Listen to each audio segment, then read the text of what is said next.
उपस्थित बंधूंनो आणि भगिनींनो,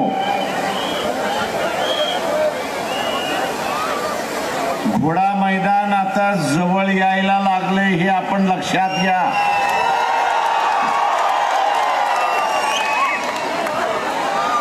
हा सारा ओबीसीचा आणि भटक्या विमुक्त समूहाचा सारा मेळावा आहे।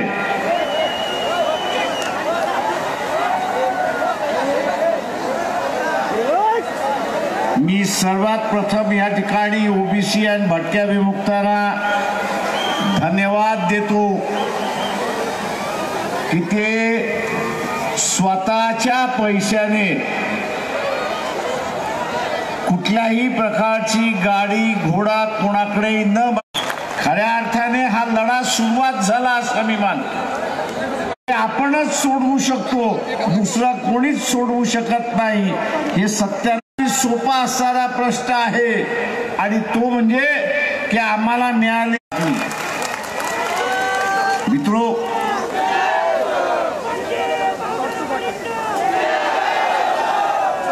परंतु हे टिकवायचं असेल, सवर्णांचं राज्य होतं, या सवर्णांची असणारी सत्ता कायम राहावी याच्यासाठी त्यांनी पुन्हा नव्यानं भांडण या ठिकाणी सुरुवात केली। नव्यानं भांडण काय सुरुवात केलं की तो मुसलमान आहे आणि आपण हिंदू आहोत,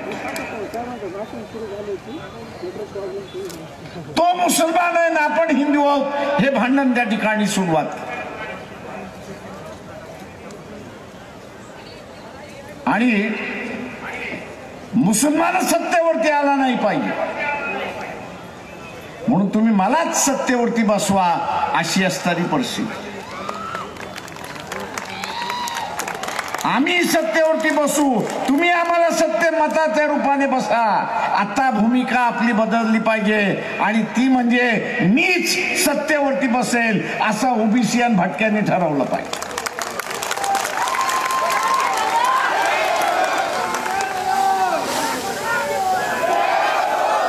आताची असणारी सत्ता जी आहे, आताची असणारी सत्ता जी आहे ती ओबीसी आणि भटका आणि आदिवासी इथला असणारा दलित जो आहे यांनी मिळून आपली ही सत्ता बसवली पाहिजे हे लक्षात घ्या। मी मुसलमानांना आवाहन करणार आहे, ही जी नवीन बस होते याच्यामध्ये तुम्हाला बसायचं असेल, ही जी नवीन सत्तेची बस होते त्याच्यामध्ये तुम्हाला बसायचं असेल तर ओबीसीच्या संमेलनाला उपस्थित राहणं पहिल्यांदा शिका।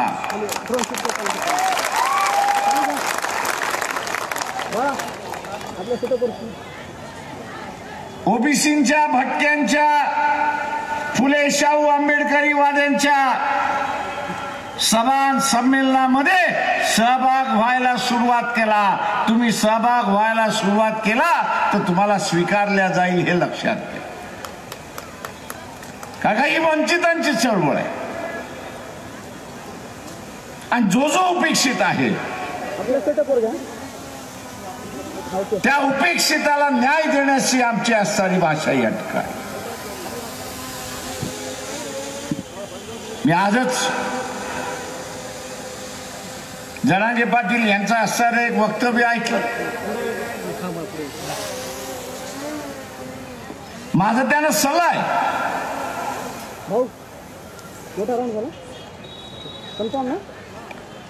माझा सल्ला आहे त्यांना की त्यांनी असं म्हटलं की आम्हाला बीजेपीला धडा शिकवायचा आहे। मी त्यांना असं म्हणतोय की या बीजेपी बरोबरच हा जो निजामी मराठा आहे त्यालाही आपण धडा शिकवायचा आहे हे लक्षात घ्या। कारण आजच्या गरीब मराठ्याची अवस्था ही जर कोणी केली असेल तर तर प्रकाश बापू शेंडगे यांनी म्हटलं की ज्याचे कारखाने सहकारी कारखाने उभे राहील, दूध संस्था उभ्या राहिल्या, डीसीसी बँका उभ्या राहिल्या, यांनी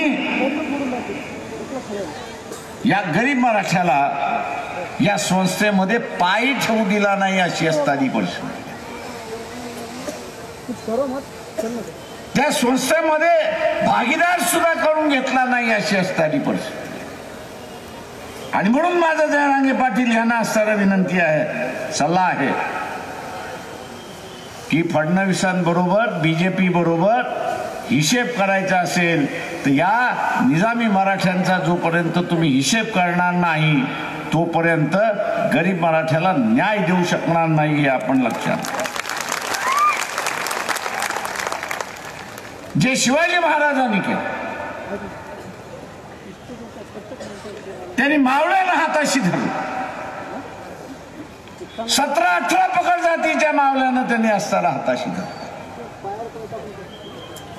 आणि 17-18 पकड जातीच्या मावळ्यानं हाताशी धरून शिवाजीने स्वतःचा असताना राज्य प्रस्थापित केलं. राज्य प्रस्थापित केलं. जरांगे पाटील, माझा आपल्याला असणारा सल्ला आहे की मराठा समाजाच्या आरक्षणासाठी हा ओबीसी सुद्धा लढायला तयार आहे, पण त्याची अट तुम्ही असणारा मान्य केली पाहिजे. त्याची अट काय आहे? त्याची अट आहे की माझं ताट माझ्याकडे राहू द्या आणि आपण वेगळं ताट करू की ज्याच्यामध्ये गरीब मराठ्याला आपण असणारा आरक्षण. इतिहासामध्ये फार जणांना संधी येत नाही, फार थोड्याच माणसाच्या वाटेला ती असणारी संधी येते. आज 6 महिन्यापूर्वी जरांगे पाटील कोण होते कोणालाच माहित नव्हतं. सामान्यातला सामान्य व्यक्ती. पण आज शरद पवाराचा बाप झाला अशी असणारी परिस्थिती.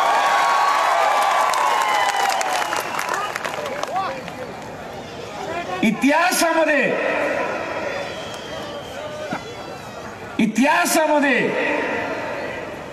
नाव कोडण्याची असणारी संधी त्या ठिकाणी आली. एक नवा इतिहास घडवण्याची असणारी संधी आली. शिवाजी महाराजांनी जसं एक नवं राज्य उपस्थित केलं आणि बलाढ्य मोगलांच्या विरोधात सुद्धा ते टिकलं, त्याचं कारण की आलुटेदार बलुटेदार हा सैन्यामध्ये नसेल तरी तो सैन्यासारखा काम करत होता हे आपण असं लक्षात घ्या. तो सैन्य नसेल पण सैन्यासारखा काम करत होता, लक्षात घ्या. आज या देशामधल्या नव्या व्यवस्थेचा असणारा इतिहास आरक्षणाच्या निमित्ताने लिहिण्याची संधी आपल्याला मिळालेली आहे. ती दडू नका एवढीच माझी असताना आपल्याला सल्ला आहे. त्याला इथल्या असणाऱ्या निजामी मराठी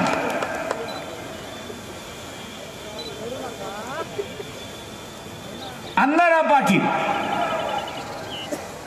आरक्षण रद्द करा म्हणून चळवळ सुरुवात केली. अण्णारावला आम्ही भेटलो. अण्णाराव एक मागणी काय? ते म्हटले त्याच्याशिवाय मी समझोता करू शकत नाही. ते म्हटले म्हणजे आरक्षण रद्द होणार नाही याची मला माहिती आहे, पण त्याचं आंदोलन मी उभं केलं तर माझ्याशी बोलायला तरी येते. मी असं म्हटलं की गरीब मराठ्याला आंदोलनात आरक्षण द्या तर मला कोण कुत्रही विचारायला येणार नाही,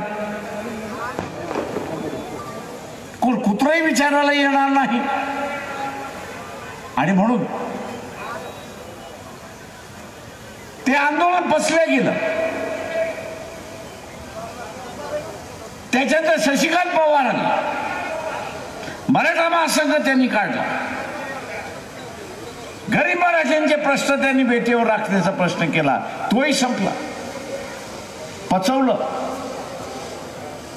त्याच्यानंतर असणारा खेडेकरापर्यंत आपण बघितलं तर त्यालाही पचवलेलं आहे. तुम्हाला ह्या व्यवस्थेमध्ये पचवू देऊ नका एवढंच फक्त असणारा आपण पहा. आज मित्रो, ओबीसीना खऱ्या अर्थाने सत्ता हस्तगत करणं हा सगळ्यात मोठा कार्यक्रम आहे, लक्षात घ्या. आणि आज सत्ता हस्तगत करायच्या असतील तर दोन गोष्टी करणं महत्वाचं आहे. मी एक अत्यंत वात्रट प्रश्न आपल्याला विचारणार आहे. त्याचा प्रचार केला जातोय की धर्म धोक्यामध्ये आलेला आहे. आता धर्म धोक्यामध्ये कधी येतो की ज्यावेळेस आपण सोडायला तयार होतो. किती जण आपला धर्म सोडायला तयार आहेत त्यांनी हात वरती करा. लाजायचं नाही, हात वरती करा. एकच आहे की जो धर्म सोडायला तयार आहे. आता आपण सगळेजण वडिलांचा धर्म पाळणार असू आणि तो अंमल करणार असू, तो धोक्यात कसा आला मला एक सांगा. तो धोक्यात आला कसा? हे जे भारतीय जनता पक्षाचं धोंडधतूर चाललेलं आहे, भारतीय जनता पक्षाचं जे धोंडधतूर चाललेलं आहे, RSSचं असणारं जे धोंडधतूर चाललेलं आहे, ते तुम्हाला फसवण्याचं धोंडधतूर आहे, लक्षात घ्या.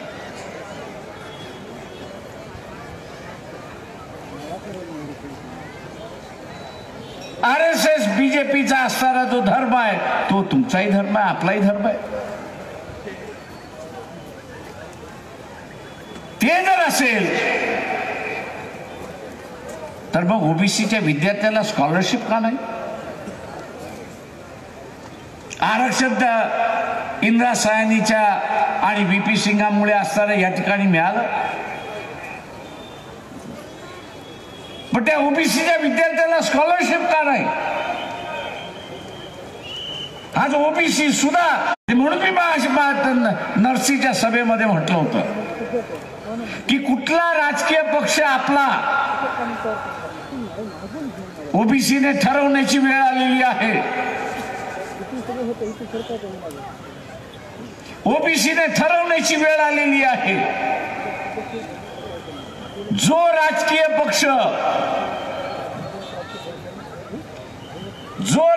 पक्ष कमीत कमी 14 ओबीसीचे लोकसभेला उमेदवार देतील तोच आपला पक्ष म्हणून आपण समजायचा.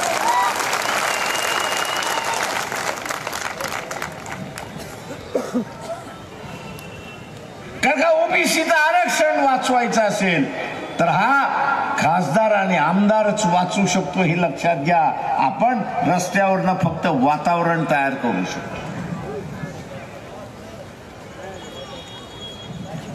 रस्त्यावरनं आपण वातावरण करू शकतो. उद्याचा असणारा मराठा समाजाचं वेगळं ताट आपल्याला करायचं असेल तरीही आपल्याला सत्तेमध्ये बसलं पाहिजे, हे लक्षात घ्या. का सत्तेमध्ये बसून आपण हे वेगळं ताट त्या ठिकाणी करू शकतो. कुणाची मानसिकता आहे सत्तेमध्ये बसण्याची, त्यांनी हात वरती करा.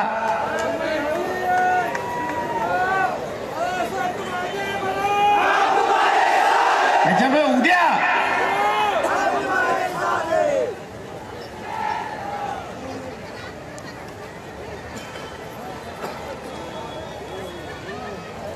भारतीय जनता पक्षाचा प्रचार,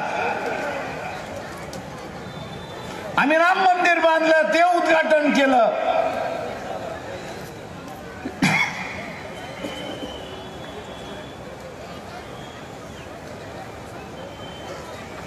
उद्घाटन केलं त्याच्याबद्दल हरकत नाही, पण त्या शंकराचार्याला का डावललं एवढं सांगा ना.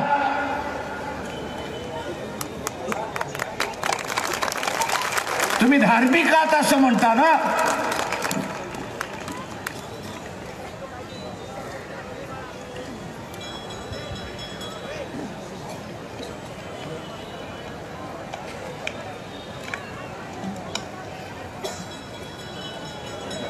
तुम्ही धार्मिक आहात असं म्हणता ना,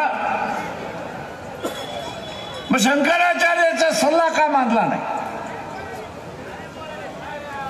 शंकराचार्यांनी असं म्हटलं का की आम्ही उद्घाटन करत नाही? ते तर म्हटलं आम्ही आनंदाने उद्घाटन करतो. पण त्यांनी पंतप्रधान नरेंद्र मोदी यांना सारा विनंती केली की हा महिना मध्ये शुभ दिवस नाही आहे, त्याच्यामुळे पुढच्या महिन्यामध्ये आपण, या महिन्यामध्ये शुभ दिवस नाही आहे, पुढच्या महिन्यामध्ये आपण असणार.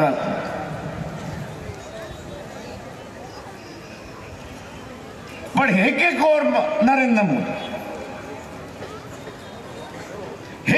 नरेंद्र मोदी आम्ही तारीख काढलेली आहे त्याच दिवशी करणार. तेव्हा त्या शंकराचार्यांनी म्हटलं की आमचा नाईलाज आहे, एक शुभ दिवस नसल्यामुळे आम्ही काही येणार नाही, हजर राहणार नाही. आणि ते हजर राहिले नाही, संधी द्यायची.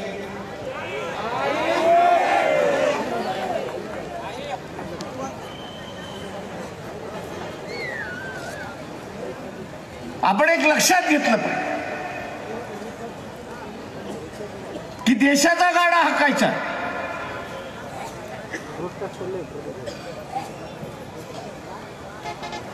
आणि देशाचा गाडा हाकत असताना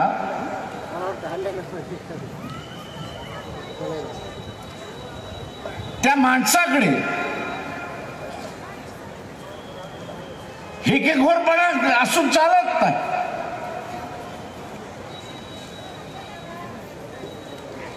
आणि म्हणून उद्याच्या सत्तेमध्ये आपल्याला बसायचं असेल तर मी जसं म्हणाल की माझी मानसिकता पाहिजे की मी बसणार, माझी मानसिकता पाहिजे की मी आरक्षणवाद्यालाच मतदान देणार, दुसरं कुणाला देणार नाही. आहे का तुमची मानसिकता?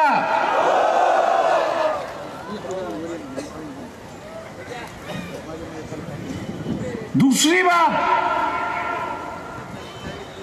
आपण एक दरवाजा बंद केलेला आहे. आपण एक दरवाजा बंद केलेला आहे,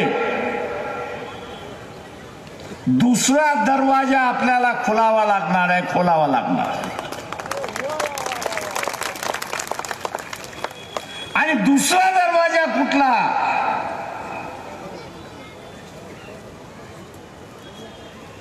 या ठिकाणी हा जो मुस्लिम मतदार आहे त्याच्याशी आपलं भांडण नाही. मगाशी मी जसं म्हटलं ते सवर्णांचं भांडण आहे, सत्तेचं भांडण आहे. आणि त्यांनी आता असणारा धर्म आणून आपल्यात आणि त्यांच्यात फूट पाडलेली आहे. उद्याच जिंकायचं असेल आणि ओबीसीला सत्तेमध्ये बसायचं असेल तर हा नवा मित्र जोडायला आपण सुरुवात केली पाहिजे, हे लक्षात. हा नवा मित्र आपल्याला सरळ जोडायला सुरुवात केली. शिवाजी महाराजांनी आपला अख्खा आरमार ज्या मुसलमानांच्या ताब्यामध्ये देऊन एक विश्वास व्यक्त केला, आपण असणारा महाराजांच्या विचाराचेच वारसदार आहोत हे आपण असणारा लक्षात घ्या. तेव्हा त्यांची नीती ही आपल्याला अपनावीच लागेल, त्यांची नीती ही आपल्याला अपनावीच लागेल. देवाणघेवाण हे आपल्याला करावं लागेल. तेव्हा कुठं ओबीसी आपला सत्ता मध्ये जाऊ शकतो आणि येऊ शकतो हे लक्षात घ्या.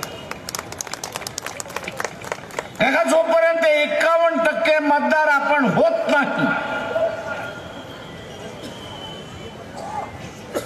आपल्याला जिंकण्याचं गणित सुद्धा मांडावं लागेल हे लक्षात घ्या. आपण 51% मतदार जोपर्यंत होत नाही आणि मतदान आपण जोपर्यंत घेत नाही तोपर्यंत सत्ता आपल्याकडे येत नाही हे लक्षात घ्या. आणि म्हणून हे 51% पोचण्यासाठी जे जे आपल्याला करावं लागेल ते आपण केलं पाहिजे आणि ती करण्याची मानसिकता ही आपण तयार केली. ती मानसिकता आपण तयार केली पाहिजे. नुसती शब्दाने नाही तर कृतीने सुद्धा आपल्याला त्या ठिकाणी करावी लागते. शेवटी मी जाता जाता एवढंच आपल्याला सांगणार आहे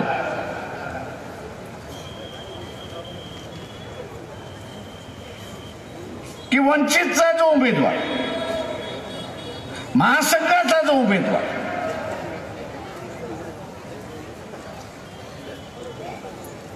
याला आपण मतदान केलं पाहिजे. आपण उद्याच्या असणाऱ्या कालावधीमध्ये अरे तो राहुल गांधी काय आहे, नरेंद्र मोदी फार मोठा आहे. मी जाता जाता एवढंच आपल्याला विचारतो की तुमच्या कुटुंबातला 63 माणूस तुम्ही प्रमुख करणार का? प्रमुख करणार का हे सांगा. करणार का? करणार का? आणि मग देशाचा पंतप्रधान 63 कशाला करताय हेच